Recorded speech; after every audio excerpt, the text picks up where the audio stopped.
every US presidential election, you'll hear about both the popular vote and the Electoral College. But how exactly do they work? And what's the difference? The popular vote. This is pretty straightforward. It's the total number of votes cast by citizens across the United States. Imagine everyone in the United States voting, and all those individual votes are counted directly.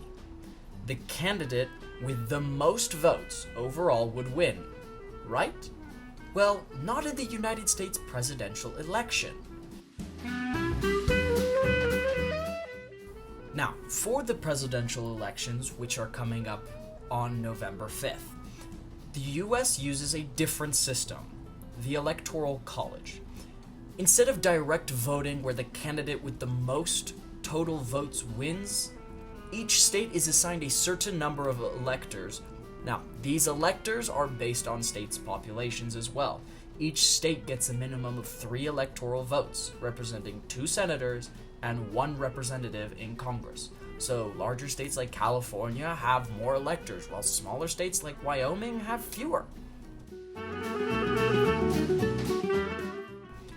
On election day, when citizens cast their vote, they're actually voting for a group of electors pledged to support their candidate.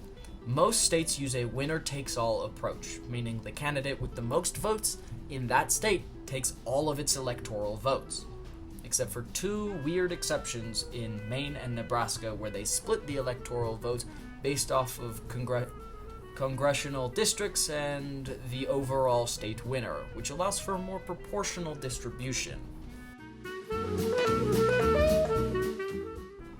To win the presidency, a candidate needs at least 270 electoral votes out of the total 538. If no candidate reaches 270 electoral votes, the decision goes to the House of Representatives, where each state delegation casts 1 vote. In the Electoral College, it's possible for a candidate to win enough states to secure the 270 electoral votes, but still lose the national popular vote. This has happened a few times in US history, most recently in the 2016 presidential election between Donald Trump and Hillary Clinton, where Donald Trump secured more of the electoral votes, but didn't win the national popular vote.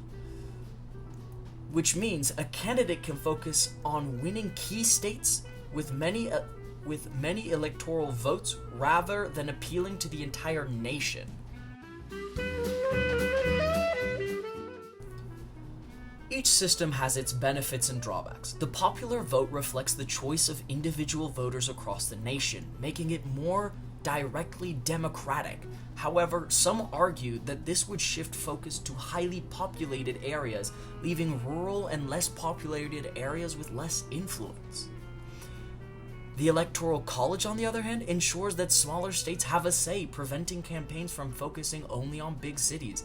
However, critics argue that it can lead to a disproportionate effect, where the overall popular choice doesn't match the outcome. The debate over the Electoral College versus the popular vote is ongoing. Some advocate for keeping the system as it is, while others call for reforms or even abolishing the Electoral College in its entirety, in favor for a nationwide popular vote. There are options, like the National Popular Vote Interstate Compact, where states pledge their electors to the winner of the national popular vote, but this agreement has yet to be implemented nationwide.